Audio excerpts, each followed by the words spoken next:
Hello students, let's see this question.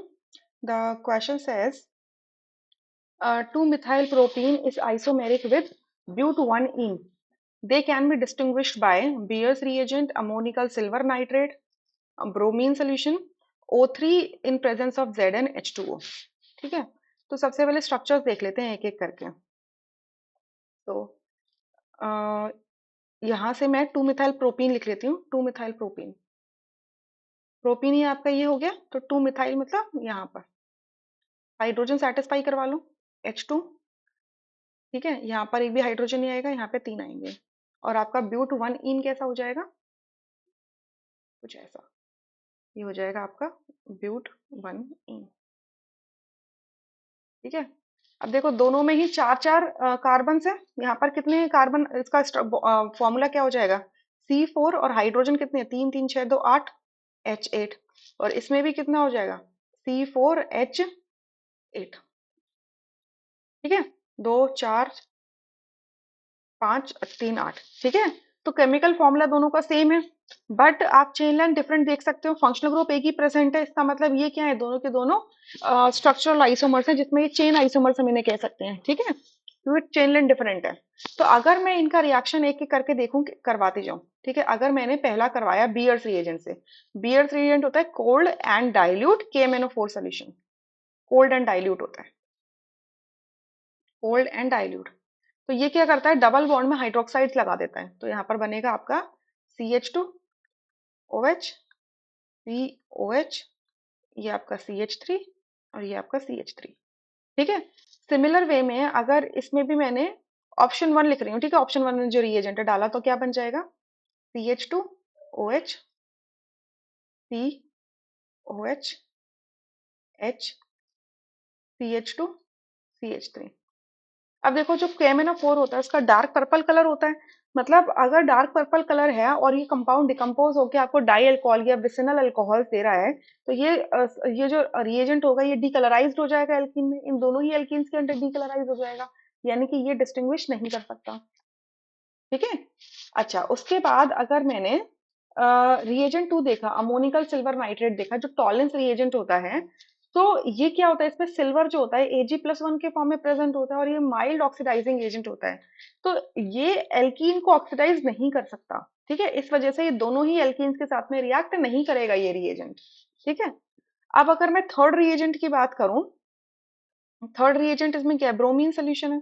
ठीक है, bromine solution. तो अगर ब्रोमीन सोल्यूशन में लेती हूँ, तो ब्रोमीन सोल्यूशन क्या करेगा, डबल बॉन्ड के अंदर एड अप हो जाएगा.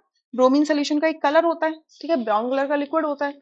तो अगर जैसे ही इसके अंदर मैंने ब्रोमीन सोल्यूशन डाला, तो ये क्या बनाएगा, विसिनल डाइहैलाइड बना देगा. CH2 Br, यहाँ पर C, CH3 Br, CH3. ठीक है, ये बन गया विसिनल डाइहैलाइड.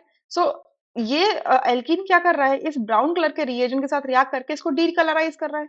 सिमिलर वे में डबल बॉन्ड यहाँ पर भी है, तो यहाँ पर भी अगर हमने ब्रोमीन सोल्यूशन डाल दिया, ठीक है, तो इसको भी क्या करेगा, डीकलराइज कर देगा और विसिनल डाइहैलाइड्स बना देगा इस तरीके से. ठीक है, तो यानी कि ये रिएजेंट भी आप यूज नहीं कर सकते to distinguish both the compounds. तो थर्ड ऑप्शन नहीं हो सकता.